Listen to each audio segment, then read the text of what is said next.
جملہ حقوق بحق ناشر محفوظ ہے۔ احتجاج طبرسی ابو منصور احمد ابن علی ابن ابی طالب طبرسی از علماء اوائل قرن ششم جناب الحاج مولانا اشفاق حسین صاحب مترجم طبع اول تعداد 1000 ناشر ادارہ تحفظ حسینیت العلی لاہور ملنے کا پتہ تمام شیعہ بک سٹال پر دستیاب ہے۔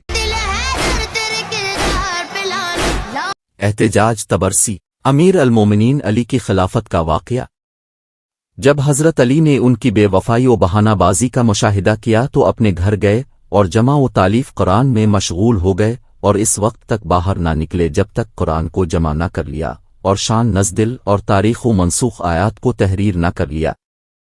ان دنوں میں ابو بکر نے کسی کو علی کے پاس بھیجا اور کہلایا کہ مسجد میں حاضر ہو کر بیعت کریں۔ اپنے فرمایا میں جمع و تحریر قرآن میں مصروف ہوں اور قسم کھائی ہے کہ نماز کے علاوہ اس وقت تک دوش پر باہیں ڈالوں گا جب تک کہ قرآن کو جمع و تالیف نہ کر لو۔ امیر المومنین نے کتاب خدا جمع کی ایک پارچہ میں لپیٹ کر مہر کی اور لے کر مسجد میں آئے۔ لوگ ابو بکر کو گھیرے ہوئے تھے۔ اپنے بلند اور اونچی آواز میں فرمایا، اے لوگو، جب سے رسول خدا کا انتقال ہوا ہے میں پہلے ان کے غسل و کفن میں مصروف تھا، اس کے بعد قرآن کے جمع و تالیف کرنے میں لگا رہا، اسے عمل کر کے اس پارچہ میں لپیٹ کر محفوظ کر لیا۔ سنو، توجہ دو، کوئی بھی آیت نازل نہیں ہوئی مگر رسول نے مجھے سکھایا اور اس کی تعلیم دی، میں نے سب لکھ کر اس پارچہ میں جمع کر دیا ہے۔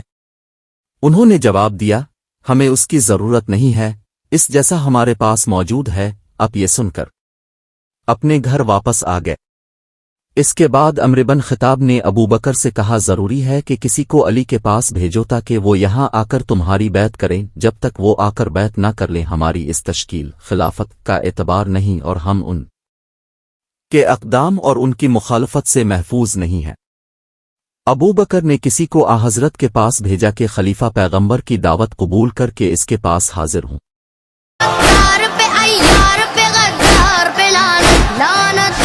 احتجاج طبرسی امیر المومنین نے فرمایا، کتنی جلدی تم لوگوں نے وصیت اور پیغام رسول خدا کو فراموش کر دیا، کتنی جلدی ان کی تکذیب و مخالفت کی۔ ابو بکر اور اس کے اطراف کے جانتے ہیں کہ رسول اکرم نے میرے علاوہ کسی کو بھی اپنا خلیفہ مقرر نہیں کیا ہے۔ ابو بکر کے آدمی نے واپس آ کر حضرت علی کا جواب نقل کیا، دوبارہ آدمی بھیجا اور کہلایا کہ امیر المومنین ابو بکر کی بات مانو۔ وہ شخص علی کے پاس آیا اور ابو بکر کی بات پہنچائے۔ علی نے فرمایا، پیغمبر کو بھی زیادہ وقت نہیں گزرے ہیں، ان کی باتیں لوگوں کے ذہن سے ابھی محو نہیں ہوئی ہیں۔ ابو بکر خود جانتے ہیں یہ لقب امیر المومنین میرے لیے مخصوص ہے۔ رسول خدا نے ان کو 6 افراد کے ساتھ حکم دیا تھا کہ مجھے امیر المومنین کے لقب سے پکار میں۔ وہ اور اس کے رفیق عمر بن خطاب جب مقصد رسول کی طرف متوجہ ہوئے تو پوچھا، کیا یہ حکم خدا اور سول کی جانب سے ہے؟ رسول خدا نے فرمایا، ہاں، یہ لقب خدا و رسول کی طرف سے ہے۔ وہ امیر المومنین سید مسلمین اور صاحب لواق حمد ہے، وہ اپنے دوستوں کو داخل بہشت کر کے اپنے دشمنوں کو جہنم اور اس کی آگ میں داخل کرے گا۔ پھر ابو بکر کے آدمی نے واپس آ کر ساری باتوں کو ان سے نقل کیا۔ اس دن انہوں نے کوئی اقدام نہیں کیا اور خاموش بیٹھ رہے۔ حضرت علی نے پھر شب میں حضرت زہرا کو خچر پر سوار کیا، حسین کا ہاتھ پکڑا، اتمام حجت اور آخری مرتبہ وظیفہ کی انجام دہی کے لیے رسول اسلام کے ایک صحابی خاص کو اپنی اس خاص خلافت میں مرد کے لیے طلب کیا، مگر 4 افراد کے علاوہ کوئی تیار نہ ہوا۔ جب علی نے اس حالت کا مشاہدہ کیا، اپنے گھر میں بیٹھ گئے اور اپنے حق کو چھوڑ دیا۔ دوسرے دن عمر نے ابو بکر سے کہا، علی اور ان کے چند ساتھیوں کے علاوہ کوئی بھی باقی نہیں ہے، اس کام میں سنتی روح و درست نہیں ہے، ضروری ہے کہ انہیں زبردستی بیعت کے لیے بلاؤ۔ دورانہ لکھا ابو بکر بن بست عمر رقیق قلب در متر تھے اور شدت دوختی نہیں کرنا چاہتے تھے۔ پھر ابو بکر نے کہا، اس سخت پیغام کا لے جانے